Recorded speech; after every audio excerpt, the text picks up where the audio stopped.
दोस्तों नमस्कार, स्वागत है आप सभी का मेरे YouTube channel Avantika coaching classes पर। दोस्तों आज हम संस्कृत के बारे में पढ़ेंगे और संस्कृत से इम्पोर्टेंट टॉपिक आता है दोस्तों निबंध। ओके, हर एक एग्जाम में निबंध पूछे ही जाते हैं। तो दोस्तों संस्कृत में मैं दो इम्पोर्टेंट निबंध का जिक्र करूँगा यहाँ पे। एक संस्कृत भाषा का है ना दोस्तों, और एक हम पढ़ेंगे अस्माकम देश का। अस्माकम देश दोस्तों क्लास 9th में भी आता है और 10th में भी आता है, 8th क्लास में भी पूछा जाता है दोस्तों। अस्माकम देश आप देखेंगे तो 7th क्लास में भी इम्पोर्टेंट होता है। तो सभी क्लासों के लिए दोस्तों इम्पोर्टेंट है, ऐसा कुछ नहीं है कि ये पर्टिकुलर 9th या 10th में ही आएगा, है ना। अस्माकम देश तो 6, 7, 8th क्लास में भी आता है। तो दोस्तों चलिए बिना देर के शुरू करते हैं हमारा वीडियो और हम समझते हैं संस्कृत भाषा का निबंध। तो दोस्तों मैंने स्क्रीन पर संस्कृत भाषा का निबंध लगा दिया है। दोस्तों आप अगर अलग अलग गाइड में अलग अलग बुक्स में देखेंगे तो संस्कृत भाषा का निबंध बहुत ही लेंथी मिलेगा आपको, यानी लंबा बहुत मिलेगा। तो दोस्तों मैंने सेपरेट किए हैं 10 पॉइंट यहाँ पे, और 10 पॉइंट अच्छे हैं और सरल भाषा में है और अच्छे से याद होने जैसे। ओके दोस्तों, तो आप चाहे तो इसका स्क्रीनशॉट ले सकते हैं या फिर साथ साथ नोट कर सकते हैं। दोस्तों मैं इसको एक्सप्लेन कर देता हूँ कि संस्कृत भाषा का निबंध आपको याद कैसे करना है। अगर आप किसी चीज़ का अर्थ समझ लेते हैं दोस्तों तो वो आपको आसानी से याद हो जाती है। ओके, तो पहली लाइन देखते हैं। संस्कृत भाषा विश्वासु सर्वासु भाषासु प्राचीनतम भाषा अस्ति। तो संस्कृत भाषा जो है वो विश्व की सभी भाषाओं में सबसे प्राचीनतम यानी सबसे पुरानी भाषा है। ओके, सेकेंड लाइन है संस्कृत भाषा परिशुद्ध, मतलब यह शुद्ध भाषा है, मतलब इसमें कोई गलतियाँ है नहीं। व्याकरण है ना, मतलब ग्रामर इसमें, मतलब इसकी व्याकरण जो है वो व्याकरण से संबंधित है संस्कृत भाषा। और दोष रहिता है ना दोस्तों, संबंधी दोष रहिता, मतलब व्याकरण से संबंधित है और दोषों से रहित है, मतलब इसमें कोई दोष नहीं है। भाषा अस्ति। ओके, तीसरी लाइन हमारी संस्कृत भाषा भारत से प्राणभूत भाषा अस्ति, मतलब संस्कृत भाषा जो है भारत की प्राणभूत भाषा है, मतलब संस्कृत में भारत के प्राण बसते हैं। ओके दोस्तों, राष्ट्र से ऐक्यम च साधयति भाषा अस्ति, यह जो है राष्ट्र को एकता के सूत्र में बांधने वाली भाषा है ना। राष्ट्र को एकता में साधने वाली, एकता के सूत्रों में बांधने वाली भाषा है। इसके बाद है संस्कृत भाषा भाषाणाम जननी अस्ति, संस्कृत भाषा जो है सभी भाषाओं की क्या है दोस्तों, जननी है, क्योंकि सभी भाषाओं का जो उद्गम हुआ है वो संस्कृत भाषा से ही हुआ है ना। जीवनस्य सर्व संस्कारेषु संस्कृत से प्रयोग भवति, जीवन के सभी संस्कार। दोस्तों संस्कार क्या होते हैं, जैसे आप बोले विवाह संस्कार, दाह संस्कार है ना, उपनयन संस्कार और शिक्षा संस्कार। तो प्राचीन समय में जो है जीवन को संस्कारों में बांटा हुआ था, मनुष्य जीवन को, है ना।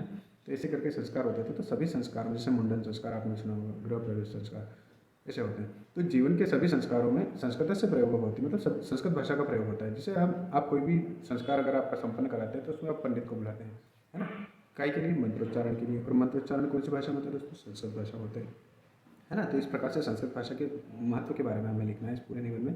तो दोस्तों अगला है चत्वारो वेदा सर्वग्रंथा संस्कृत भाषायामेव सन्ति, मतलब चारों वेद और सभी ग्रंथ, आप कोई सा भी ग्रंथ उठा के देखिए, महाभारत, भागवत गीता, है ना, रामायण, संस्कृत भाषायामेव सन्ति, मतलब ये सभी संस्कृत भाषा में ही लिखे हुए हैं। ओके, संस्कृत भाषाया महत्व विदेश राज्य अपि प्रसिद्धम, इसका अर्थ है संस्कृत भाषा का जो महत्व है वो केवल भारत में ही प्रसिद्ध नहीं है संस्कृत भाषा, है ना। संस्कृत भाषा का महत्व जो है विदेश राज्यों में भी प्रसिद्ध है, मतलब संस्कृत भाषा विदेश राज्यों में भी या विदेशों में भी प्रसिद्ध है।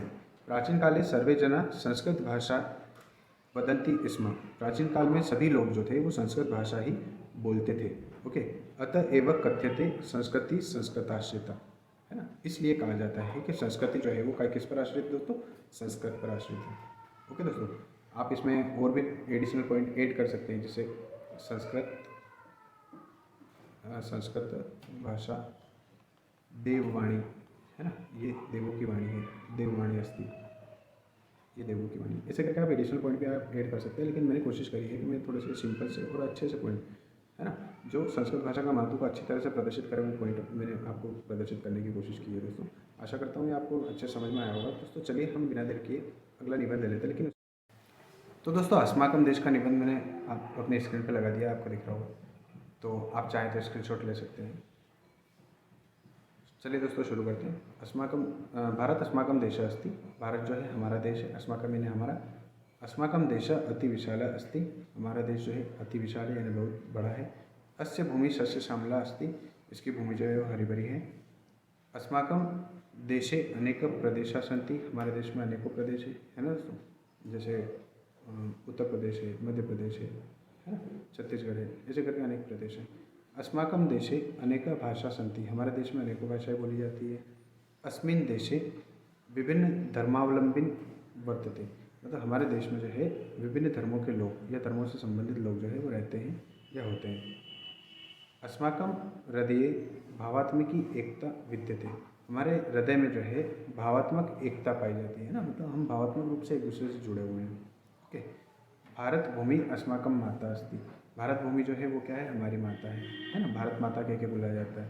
वयम सदा, मतलब हम सदैव यानी हमेशा, स्वराष्ट्र से मतलब अपने राष्ट्र की रक्षा करने के लिए, उद्यता यानी तैयार, श्यामा यानी हैं या तैयार होना चाहिए या रहना चाहिए। हमें अपने स्वराष्ट्र की रक्षा करने के लिए हमेशा तत्पर रहना चाहिए, तैयार रहना चाहिए। कथितम अस्ति, इसलिए कहा गया है जननी जन्मभूमिश्च स्वर्गादपि गरीयसी, मतलब जननी और जन्मभूमि ये दोनों, देखो जननी है ना दोस्तों होता है माँ, है ना, आप जानते होंगे। जन्मभूमि जहाँ पे हम पैदा हुए मतलब हमारा भारत देश। ओके दोस्तों, तो जननी और जन्मभूमि दोनों जो है वो स्वर्ग से भी, स्वर्गात अपि, है ना, मतलब स्वर्ग से भी गरीय से ने बढ़कर है।